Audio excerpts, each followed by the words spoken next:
In my last video, I talked about the missing layer in planning systems. This time, I wanted to give you some ideas for adding that layer into your system by showing you how I'm starting to build it into mine. I'm still putting things together, but I hope that sharing while it's a work in progress is helpful to you. I've been circling around this idea for a while. The idea that the stuff that really keeps things running, maintenance or upkeep or recurring tasks, whichever you like best, are conspicuously absent from many planning and productivity systems and what I'm going to do about it. And also that this maintenance deserves a bigger place than I've been giving it.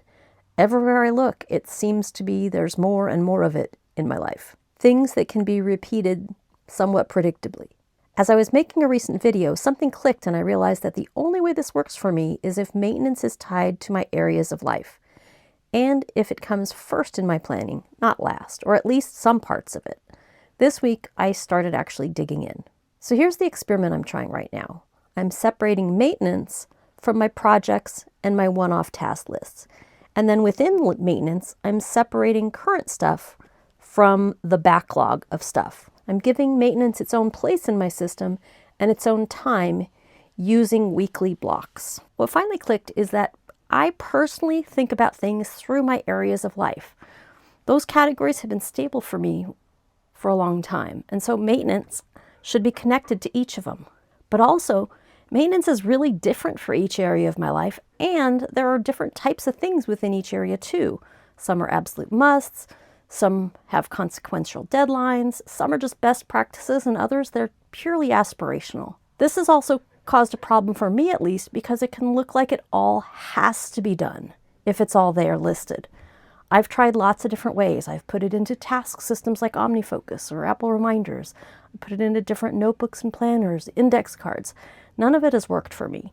It's also a completely different animal from one-off tasks and also from the tasks that come out of projects or goals. When I mix them all together, either the maintenance just disappears or it takes over completely. I just haven't been able to find a middle ground. The place for my current stuff right now is going to be this personal size file of facts. It just happens to be a ring binder that I've struggled to find a use for because it's so small and I write so big. But I really love it and it works just fine for lists. I've got the pages snipped so I can take them out, move them around.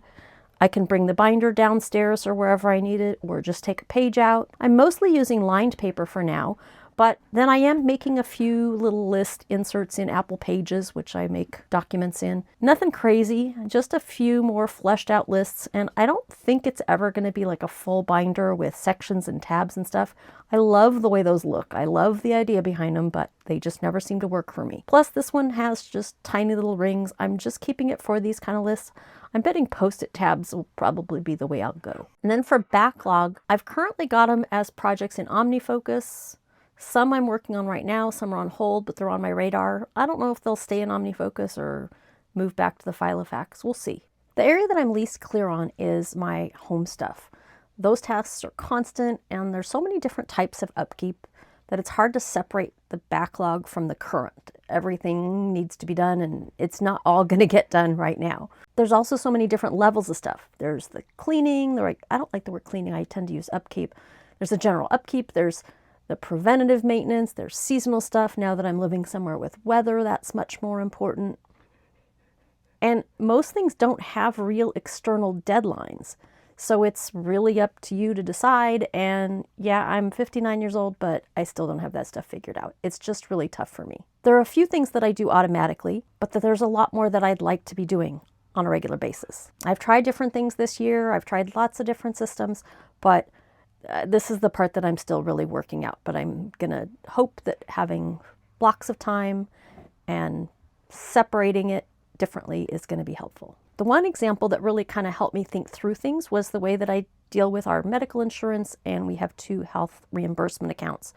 And it was something that I had going really well over the last couple years, but this year some things changed in the way that the paperwork comes and just other factors in life. Things are different and I got off track and behind. I knew what worked before was that I had an appointment with myself Monday mornings at 7 a.m. and it worked great. And what happened was when I was behind, I didn't end up keeping the appointment And I think it was because I knew that what I had to do wasn't going to fit in the time that I had allotted for it. So I just didn't do it at all. Once I separated the backlog from the regular day-to-day stuff, I got caught up and I'm back on track with it. And I think that kind of is the template for the rest of the stuff that I'm trying to get a hold of. And a lot of those things that I need to get back on track are what I'm going to just lump into something called digital piles. A lot of stuff that needs to be done going through photos and email and computer desktop and computer file structure. Those are all things that are just a constant issue for me. I'm working on each one, putting a stake in the ground and trying to do well going forward, separating the backlog so that I can treat it differently, treat it like a project and do it at a separate time. But the maintenance things, try to get in a groove keeping up with them. And honestly, the way that I'm doing some of this is I'm just trying to make a little bit of progress at a time on the backlog, and I'm doing some of them as like couch tasks when I can with photos and stuff. It's tiny, but it helps, and at least I'm trying to keep up with the current stuff. This is all a work in progress. We'll see how it goes. I'll keep you posted. I don't know if the Filofax is where this stuff will ultimately live, or if parts of it will migrate somewhere else, like something digital again. I feel like it will stay separated, though, from my projects and one-off tasks. I don't know how often some of this stuff needs to happen or which things actually work well grouped together for a block. And this is definitely where I'm prone to overthinking and over-engineering. And I definitely don't know how to keep these appointments with myself for these weekly blocks. We'll see.